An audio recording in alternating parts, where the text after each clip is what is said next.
Chapter 12. Evolution and Systematics at the American Museum. The Systematics Discussion Group used to meet every month at New York's American Museum of Natural History. A systematics discussion doesn't sound terribly interesting, but sometimes it is. And one evening, in the fall of 1981, it was. The speaker was Colin Patterson, a senior paleontologist at the Natural History Museum in London. Later, he became a Fellow of the Royal Society.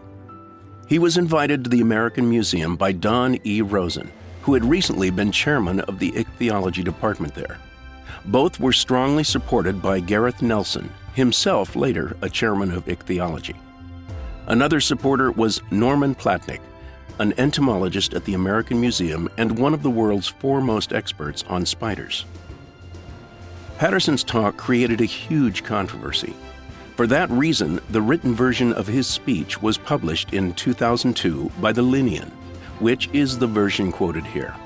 Patterson died of a heart attack in 1998 as he bicycled to the British Museum in London. He was 64 years old. By then, I had interviewed him several times.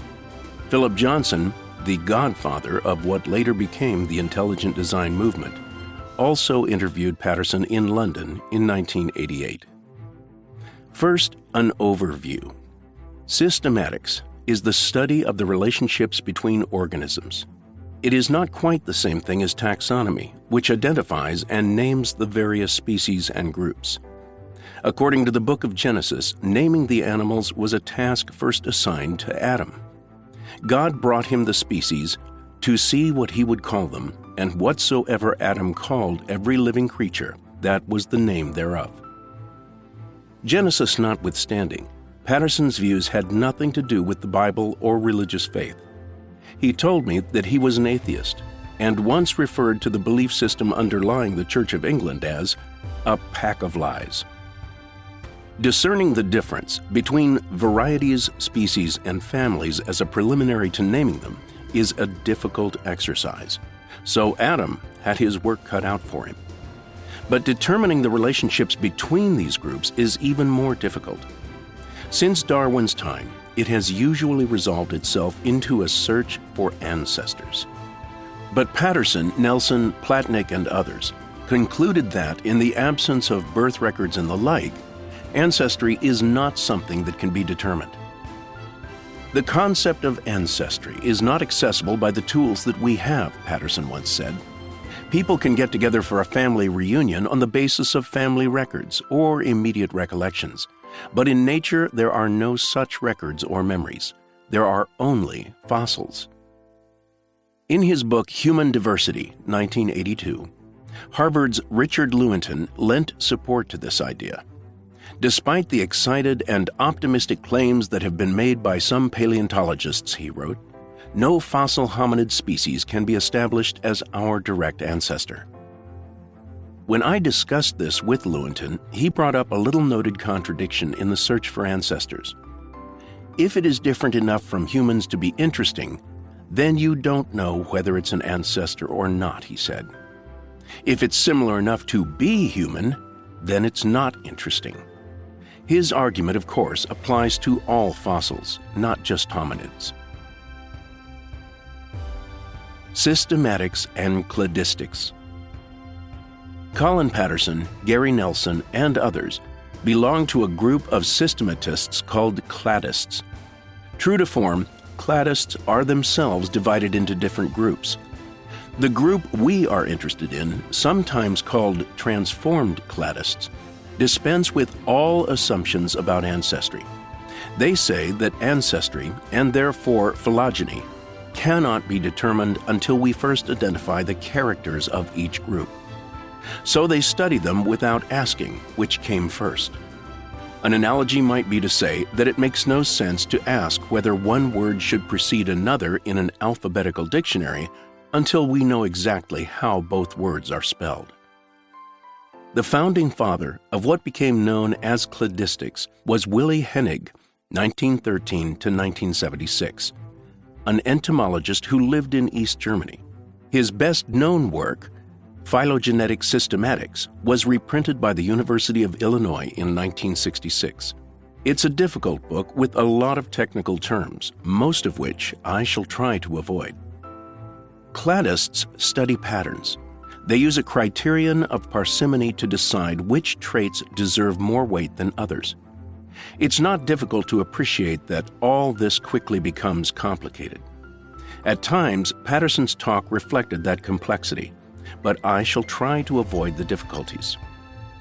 Illustrating his point that characters make a difference to the way species are related, Patterson brought up the great hippocampus question, discussed in Charles Kingsley's children's book, The Water Babies, 1863. In fact, not in fiction, Patterson added, Kingsley had elaborated on a controversy pursued in 1861 to 1862 by Richard Owen and T.H. Huxley. Richard Owen, the creationist, insisted that man was quite distinct from the apes and couldn't be related to them by descent, because the brain of man contained a certain center, the hippocampus, that was absent in apes. The row went on for 2 years, Patterson said, and, as usual, Huxley won. But more recently, there had been a reversal. Another comment from Patterson. Here we are 120 years later, and we have Mayer, the evolutionist, insisting that man is quite distinct from the apes, because the brain of man contains Broca's center that is absent in apes. Mayer goes on to cite J. Huxley. Sounds familiar, doesn't it? Yet notice how the roles have become reversed. The part of Owen, the creationist, with the hippocampus, is now taken by Mayer, the evolutionist, with Broca's center. Evolution and creation. The controversy in Patterson's talk was initiated by Don Rosen, who had suggested that it should be titled Evolutionism and Creationism. That was why Patterson introduced those sharply opposing characters, Mayer and Owen. Most of Patterson's controversial remarks came early in his talk, and here is the part that set off the controversy. Usually, when I get up to speak on some subject, I've been confident of one thing, that I know more about it than anybody in the room. I don't have that confidence today. I'm tackling 2 subjects about which I feel I know nothing at all.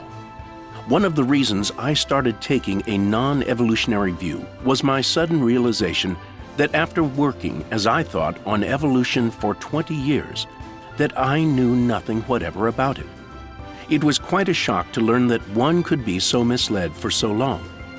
Either there was something wrong with me, or there was something wrong with evolution. And naturally, I suppose there is nothing wrong with me. Over the last few weeks, I've tried putting a question to various people and groups of people. The question is, can you tell me anything you know about evolution? Any one statement that seems to be true?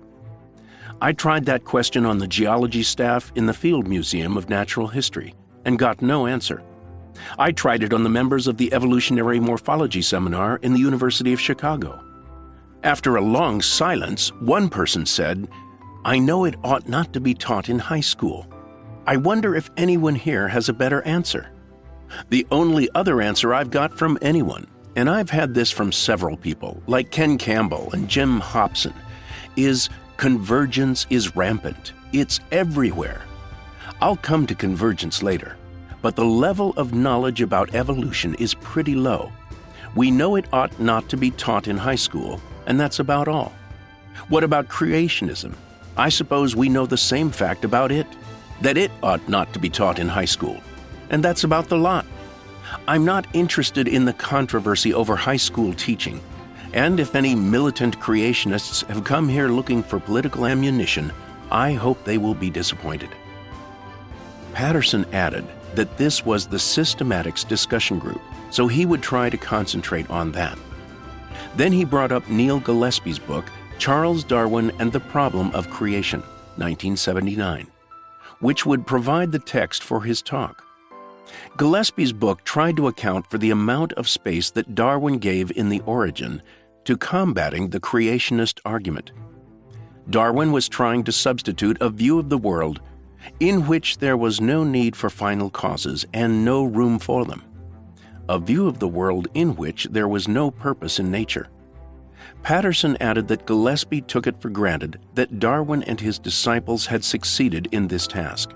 In short, a rationalist view of nature has replaced an irrational one.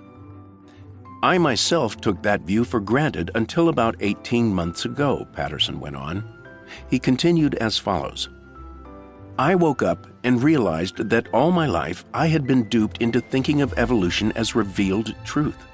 From my new viewpoint, some of Gillespie's comments seem very apt. When I transpose them from the period he's talking about, the 1850s, to the 1970s and 1980s. Gillespie had said that from a materialistic perspective, creationism is an anti-theory, something that has the function of knowledge but conveys none. But what about evolution? Replying to his own question, Patterson said, "Evolution has the function of knowledge, but does it actually convey any?" Well, we're back to the question I've been putting to people. Can you tell me one thing about evolution? And the absence of answers seems to show that indeed no knowledge has been conveyed. Here we all are with all our shelves full of books on evolution, and yet we seem to have learned nothing from them, as I learned nothing from what I thought was over 20 years of work on evolution. Gillespie's comment, "A void that has the function of knowledge but conveys none," seems very apt. Paraphyletic groups. Patterson then made what was surely his most important point, a critique of some well-known evolutionary claims. But his comments may have proceeded too quickly, and probably got buried amidst the general tumult and interruptions. First, in Patterson's words, "In systematics, there are pieces of evolutionary knowledge that all our heads are stuffed with, from the most general, statements like eukaryotes evolved from prokaryotes, or vertebrates evolved from invertebrates, down to lower-level statements like man evolved from apes.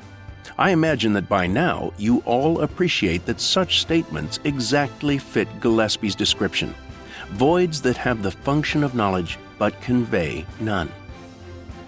His claim was not further discussed, and while this group may well have appreciated the weakness of those evolutionist claims, laymen today are likely to have missed the point. Why are such statements voids exactly? Patterson went on to explain, but again, perhaps too hurriedly. Because when analyzed, all such statements say that there is a group, a real group with characters, eukaryotes, vertebrates, Homo sapiens, whatever, opposed to a non-group, prokaryotes, invertebrates, apes, or whatever, abstractions that have no characters, no existence in nature, and convey no knowledge, although they appear to. Let me go over that again by asking another question. Why are such groups as invertebrates non-groups? Why do they have no existence in nature? The answer is that they are all misleadingly identified by the absence of characters. The point is best appreciated by considering the simple sentence, "Vertebrates evolved from invertebrates." The problem is that "from invertebrates" adds nothing new to what is already asserted as true in the first two words. The last two words seem to validate the claim that evolution has been observed by identifying the ancestral group. It's a veiled assertion that an instance of evolution has been identified. The claim is made more plausible by naming the ancestral group. The problem is that when vertebrates evolved for the first time, the ancestral species must have been a non-vertebrate. Otherwise, the newly evolved vertebrate wouldn't have been the first one. So what we are seeing is not a factual claim, but a disguised truism. At the end of the day, we still have no idea how to identify the species that the first vertebrate evolved from. We are told that it was not a vertebrate, that it was an invertebrate, but we knew that already. The same problem arises when we claim that humans evolved from apes. First, there is a group consisting of humans, chimpanzees, gorillas, and orangutans. the hominidae. If humans are excluded from that group, the remaining group is called apes. If the question is then asked, what did humans evolve from? The logical answer is that they evolved from non-human hominidae, otherwise known as apes. It's a disguised way of saying that humans evolved from non-humans, which again, on evolutionary assumptions, we knew already. The same emptiness appears in the claim that mammals and birds evolved from reptiles. Reptiles are non-mammalian, non-avian amniotes, and so, logically enough, birds and mammals, also amniotes, and therefore requiring amniote ancestors, are said to have evolved from them, another truism that contains no real knowledge. Willy Hennig invented the word paraphyly in 1962 to identify groups with absent characters, but according to ichthyologist Gary Nelson, it was Patterson who was the first to identify the ancestral groups of traditional evolutionary theory as paraphyletic, that is, as lacking the characters that are said to have evolved in the descendant group. Asked in a BBC interview what he thought of transformed cladistics, the British biologist Beverly Halstead replied, "Well, I object to it. I mean, this is going back to Aristotle. It is not pre-Darwinian, it is Aristotelian. From Darwin's day to the present, we've understood there's a time element. We've begun to understand evolution. What they are doing in transformed cladistics is to say, let's forget about evolution. Let's forget about process. Let's simply consider pattern." In On the Parts of Animals, Aristotle wrote that there can be no specific forms of what is non-existent, of featherless, for instance, or of footless, as there are of feathered or footed. Nelson and Platnick. I spent some time talking to Gareth Nelson and Norman Platnick. In Nelson's office, a table was covered with papers and jars stuffed with small silvery fish, anchovies, preserved in alcohol. At that time, Nelson was just about the world's expert on anchovies, although he told me that the number of people studying them, 3 or 4, is a small fraction of the number of anchovy species, 150 known species, and probably many more in reality. This disparity between the magnitude of the problem and the number of people working on it is surprisingly common in biology. Most laymen think that the experts have exhaustively studied life on Earth, when they have barely scratched the surface. What about the fossil record? In an automobile museum, you can find the ancestors of contemporary cars lined up in sequence, Thunderbird back to Model T. Doesn't that apply to extinct animals too? I asked Nelson. Usually with fossils, all you find are a few nuts and bolts, he said. An odd piston ring maybe, or different pieces of a carburetor that are spread out or piled on top of one another, but not in their correct arrangement. Too much importance has been attached to fossils, he said, and it's easy to understand why. You put in all this effort studying them, and you get out a little bit. Therefore, you are persuaded that that little bit must be very important. I can get 10 times more information per unit with recent fishes. He said it was common for paleontologists to go to the trouble of digging up fossils without realizing that the animals in question were still walking about. Say you dig up a 50-million-year-old beetle, he said. It looks like it belongs to a certain family, but there may be 30,000 species in the family. What do? Go through all 30,000? No, you just give it an appropriate-sounding name. Eocoleoptera, say. If it is one that has been in existence for 50 million years, somebody else will have to find that out, because you don't have enough time. You're out digging in the rocks, not poking through beetle collections in museums. When I asked about anchovy fossils, he said that a graduate student at the museum studied the question, and it turned out that all the fossils previously described as anchovies are not anchovies at all. So the fossil record of anchovies was reduced to 0. But then they found one in the British Museum, maybe 10 million years old, from the Miocene in Cyprus. It turns out to be the only known anchovy fossil. There is information suggesting it is the same kind of animal we find inhabiting the Mediterranean today, Nelson said. Norman Platnick's office was on the 5th floor of the American Museum. Here, spiders, dead, were inside labeled bottles. Journal articles were neatly stacked. Platnick told me that when he was an undergraduate at a small Appalachian college, he would go along with his wife when she collected millipedes. But when we arrived home, all I would have in my jars would be spiders. So he studied them. Now he has a PhD from Harvard, and he and Nelson are co-authors of a difficult book, Systematics and Biogeography, Cladistics and Vicariance. Spiders, which go back to the Devonian period, 400 million years ago, belong to the class Arachnida. They are among the invertebrates, in other words, and they are not well preserved in the fossil record. About 35,000 species of spiders have been identified, Platnick said, but there may be 3 times that many in the world. He thought that there were perhaps 4 full-time systematists examining spiders in the United States.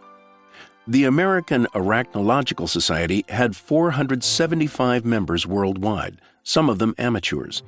They meet once a year and discuss scorpions and daddy longlegs, as well as spiders. Most of the spiders I look at may have been looked at by 2 or 3 people in history, Platnick said, adding that he would most likely be dead before anyone looked at them again. When I asked what was known about spider ancestry, he said, very little. We still don't know a hill of beans about that. We certainly don't know what species was ancestral to the first spider. We don't even know of any links in the presumed 400 million year chain of spider ancestry. I do not ever say that this spider is ancestral to that one, Platnick said. In fact, he didn't know of a single case in the modern literature where it's claimed that one spider is the ancestor of another. Some spiders have been well preserved in amber. Even so, Platnick said, very few spider fossils have been so well preserved that you can put a species name on them. Like Nelson, he said, you don't learn much from fossils. The point stressed by Platnick and Nelson is that unless we know the relationships between organisms, what makes each unique and different from others, we cannot possibly know their ancestral relationships. Things in nature here and now must be ranked according to their taxonomic relationship before they can be placed in a family tree. Whether we will ever fill in those gaps is something that Platnick could not answer. One problem is the shortage of taxonomists. Systematics, he said, doesn't have the glamour to attract research funds. Grants have increasingly gone to molecular and biochemical studies. The result is that support for taxonomy at many institutions has withered away. He added, I am fully prepared to resist any biologist who says evolutionary theory is more important or more basic. But without the results of systematics, there is nothing to be explained. A theory held very dear. A year or 2 later, I asked Patterson what he thought about his talk and the reaction to it. He answered, I was all fired up, and I said what I thought. I went through merry hell for about a year. Almost everybody except the people at the British Museum objected. Lots of academics wrote, deluges of mail. Here we are trying to combat a political argument, they said, and you give them ammunition. One has to live with one's colleagues. They hold the theory very dear. I found out that what you say will be taken in political rather than rational terms. Patterson told me that he regarded the theory of evolution as often unnecessary in biology. In fact, he said, they could do perfectly well without it. Nevertheless, he said, it was presented in textbooks as though it were the unified field theory of biology, holding the whole subject together and binding the profession to it. Once something has that status, he said, it becomes like religion. When I asked him if he believed in evolution himself, he replied, well, isn't it strange that this is what it comes to, that you have to ask me whether I believe it, as if it mattered whether I believe it or not. Yes, I do believe it, But in saying that, it is obvious that it is a faith. The complex organisms that he studied certainly exist, and as an atheist, he had little choice but to accept that they assembled themselves one small bit at a time. But the fossil record gives little or no support for this faith.